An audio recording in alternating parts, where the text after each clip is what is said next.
2024 NFL Draft is coming up in about 6 weeks, so I'm going to go ahead and put out my version 1 mock draft just for the first round, and I'll probably upload another second round mock draft or even second and third round mock draft within the next week, or I'll wait till I make my second full mock draft.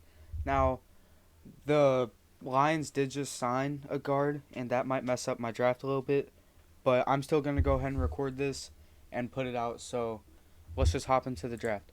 I do have by all of my top players put on the right, my top 10 offensive and defensive players.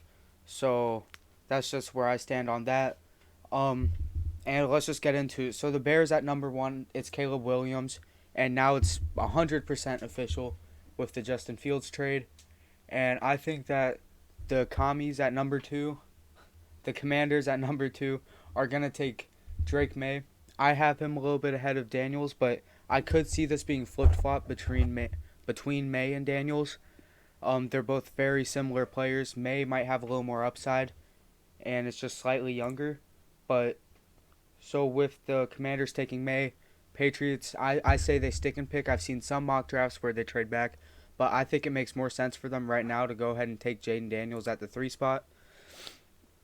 And the Cardinals at number 4, especially, I think I do see more mock drafts where Cardinals are trading back.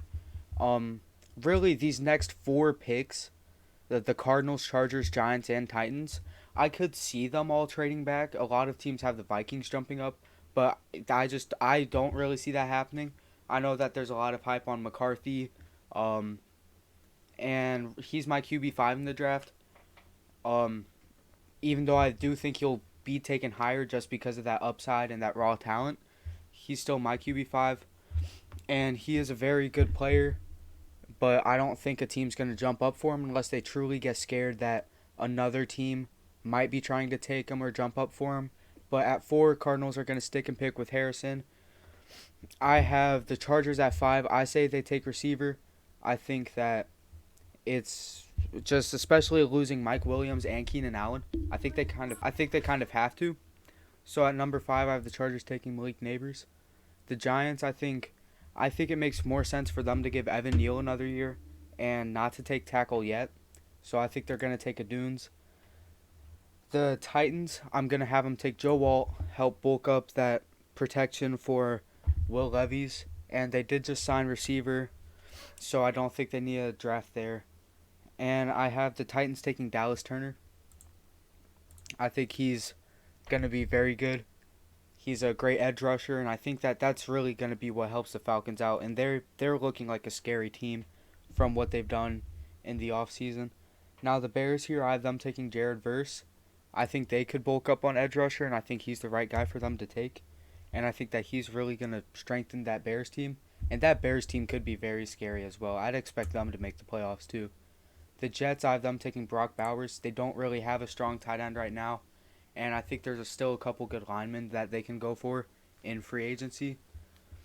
So I just think that Brock Bowers makes the most sense there. Get Rodgers another weapon. And he's just such a good tight end too. He can catch. He has some blocking upside too. And he can really run. So I think he's the right pick for the Jets at 10. I have the Vikings taking McCarthy at 11. I think that, he falls to him. I don't think a team's going to jump up and pay a premium to draft McCarthy. And here's where I have the first trade happening in the draft, not till pick 12. I have the Broncos trading back. I have the Broncos trading back in this draft. I've seen this a couple times by a couple people, and I'm really fond of it. I think that the Eagles jumping up would be a good move for them to go ahead and solidify another good guy, especially since they're not going to have to give up too much. And since they have such a talented roster, losing a second-round draft pick is not going to be the end-all, be-all for them. So I have the Broncos trading the 12 for the 22 and the 50. And maybe just to balance it out a little more, they'll trade one of the fifths from this year, and the Eagles will give up a round 7 from next year. Just a little more value. But really importantly, the Broncos get a second-round pick in this draft, and they trade back 10 spots. So if the Eagles taking up, I think that they're going to take corner here. I think they're going to go Terrion Arnold. I think that's probably the best pick for them here. And I have the Raiders also taking corner. They're going to take Quinyon Mitchell. Saints are pretty weak on their O-line has lost a little bit of its strength. So I have them taking Fushanu out of Penn State. The Colts here, I think they're going to take Brian Thomas Jr. I think, obviously they have Michael Pittman Jr. I was blanking on his name, but I think that they really do need another receiver. And obviously he can't carry that team. Michael Pittman's very good, but Brian Thomas Jr. could end up being your number one receiver. So I think he's the right pick here. I have the Seahawks taking Fuaga. He can play. He can play guard and tackle from what I've heard, but the Seahawks do not have a guard right now, and I think that he makes the most sense here, and he's going to fall perfectly into their laps. Jacksonville here, I think that they could be a trade down candidate, but I just don't really see who wants to jump up now. So they're going to stick and pick, and they are going to take Byron Murphy. But I will say, if Brian Thomas Jr. is here and the Colts weren't to take him, I would say the Jags would take him. But in this case, I have him being picked up at the Colts at 15. So Byron Murphy's going to go to the Jags. At 18, I have J.C. Latham. The one Jets tackle is meeting with the Bengals. I think he might have signed already. I'm not too sure. But he is very injury prone, and I think that J.C. Latham could end up coming in and being better. So I think that Bengals take him, help get Joe Burrow some protection. The Rams here, even though I do see a lot of mocks with them taking Jerzon Newton, and I don't hate that pick either. I think that's actually a pretty solid pick. I think that Latu is just a better player, and he has a lot more upside, and he's a very good edge. And even though people want to have Jerzon come here and maybe fill Aaron Donald's footsteps, I think Latu is just such a good player, and you can't pass on him here. I have the Steelers taking Nate Wiggins. They really do not have a corner core. And aging Patrick Peterson, who's like 50, just retired. Or I think he left. He might not even retired yet. But he's out, so I think corner makes the most sense for Pittsburgh here. Or O-line could too, but I'm going to have them take corner. The Dolphins at pick 21, losing Robert Hunt, they're going to replace him with Jackson Powers-Johnson. I think that's the right pick for them. And here at 22, I'm going to have the Broncos go ahead and take Bo Nix. Some people might call that a reach. I don't really think it is.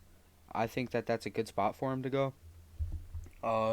Like mid-20s, early 30s, which you are probably going to have to reach a little for your QB here. But Bo Nix is going to be very good, and he is similar to Drew Brees. He shows some similarities there. I'm not saying he's the next Drew Brees or anything, but in terms of how he plays, there is a few similarities, and he really does seem like a Sean Payton quarterback when you watch the film. At 23, the Vikings did acquire this pick, and this is where the speculation that they're trading up is coming. But I don't see them trading up, so I think it's Cooper DeJean here after they took McCarthy at 11. The Cowboys are going to take Amarius Mims. After Tyron Smith left, they do need to fill that slot, and I think that he's the right guy. The Packers are going to take Troy Fautanu, and I can't remember if Tyron Smith did go to the Packers. I don't think he did. I think he might have gone to the Jets, or he hasn't signed yet. So Packers going to help bolster up that O-line, especially with David Bakhtiari leaving, and they're going to need it. The Buccaneers are going to take Tyler Guyton. Just to help bolster that O-line a little bit. Some people have said he can play both sides and guard. I haven't really watched much, so I'm not too sure how true that is. But he's very solid, and he could fill in on that O-line very well for the Buccaneers. I have the Cardinals taking Kool-Aid McKinstry here. Corner is a big need for them. They really don't have anyone there right now, and I think that's the best pick. And I have the Bills taking Adonai Mitchell, especially after losing Gabriel Davis. They really do not have a true receiver too. I don't think Khalil Shakir is going to come in and fill that role, although I think he is very good. I just don't see him being more than a decent receiver 2 and a very good receiver 3 to have. At 29, I have the Lions taking Graham Barton. Even though someone did just sign with them, I've mentioned it earlier, but Kevin Zeitler, but he might not even be really starter caliber for them. Maybe he's back up there, just for some more depth on that O line because they really do not have much right now. And Graham Barton can definitely go fill that hole at guard. At pick 30, I have the Ravens taking Xavier Worthy. They definitely do need another receiver, especially after Odell leaving. They really don't have anyone there other than Zay Flowers. And I want to say there's one other guy that's very solid there, but that's definitely going to fill a big need for them. The Niners need Jordan Morgan. They need tackle after their one stud left. I think Teron Armstead, unless it was the other guy, but Niners are going to take tackle because that's going to fill in a big hole for them. I'm going to have the Chiefs taking Ladd McConkey. He's a very solid receiver, and the Chiefs need that. Maybe the Chiefs even do trade out of the spot here just because none of those top end receivers are left. But I'm just going to have them take McConkey. Just go ahead and stick and pick and get one of the better receivers left. So thank you guys for watching this video on False and Fact Sports on my version 1 mock draft. I will have a 3-round mock by the time that the draft starts. So I hope you guys come back for that and stay tuned.